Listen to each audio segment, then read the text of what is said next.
की अमेरिकेत तेजी तर भारतात तेजी, अमेरिकेत मंदी तर भारतात मंदी. मग अमेरिका जर आमच्या देशातले शेतीमालाचे भाव ठरवणार असेल तर मग तुमच्या प्रधानमंत्री पदाची तुमच्या सरकारची गरजच काय आहे? मला सांगा ना याचं उत्तर. विधानसभेच्या निवडणुकीत मोदीजींनी 6,000 रुपयात सोयाबीन विकत घेऊ म्हणून आश्वासन दिलं नव्हतं का? देवेंद्र फडणवीस साहेबांनी जागोजागीच्या सभेमध्ये बोलले नव्हते का?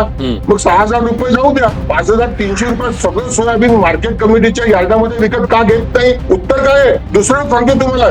धानाचा उल्लेख केला दरेकर साहेबांनी. 3100 रुपयाला 21 क्विंटल धान छत्तीसगडमध्ये भाजपचं सरकार विकत घेत आहे. 2400 रुपये एमएसपी आहे. ओरिसामध्ये 3100 रुपयाला धान विकत घेत आहे. मग महाराष्ट्रात एमएसपी वर बोनस देऊन सोयाबीन, कापूस, मका, तूर याची खरेदी का नाही? याचं उत्तर काय आहे यांच्याजवळ? अहो दरेकर साहेब, मान्य करा की जगाच्या बाजारात बंदी आहे, त्याच्यामुळे आमची निर्यात होत नाही. पण निर्यात होत नाही तर स्वस्त आयात तर थांबवा ना.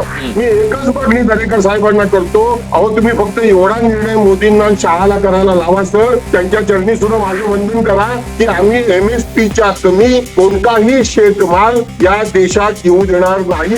आणि सरकार चालवत असताना त्या ठिकाणी मागण्या करणं खूप सोपं आहे. त्या ठिकाणी एका बाजूला सांगायचं सरकारवर 7-8 लाख कोटीचं कर्ज त्या ठिकाणी झालेलं आहे, तुम्ही ही योजना का बंद केली, ती योजना का बंद केली, शिवभोजन का बंद केलं, आणि दुसऱ्या बाजूला त्या ठिकाणी सांगायचं कर्ज झालं सरकारवर तरी चालेल. अशा दुटप्पी भूमिका घेऊन त्या ठिकाणी चालत नाही. सरकारनं 4 योजना आणल्या म्हणजे सरकार काय आमच्यावर उपकार करत नाही. सरकारला निवडून दिलंय, आम्ही जनतेच्या सेवेसाठी निवडून दिलंय. त्यामुळे सरकारी पक्षाकडून आम्हाला उपकाराची भाषा अजिबात नकोय. दुसरा प्रश्न असा आहे की हमी भावाने खरेदी करण्याची जर सरकारची ऐपत नसेल, सरकारनं हमी भाव खरेदी केंद्र बंद करावे तर डायरेक्ट आम्हाला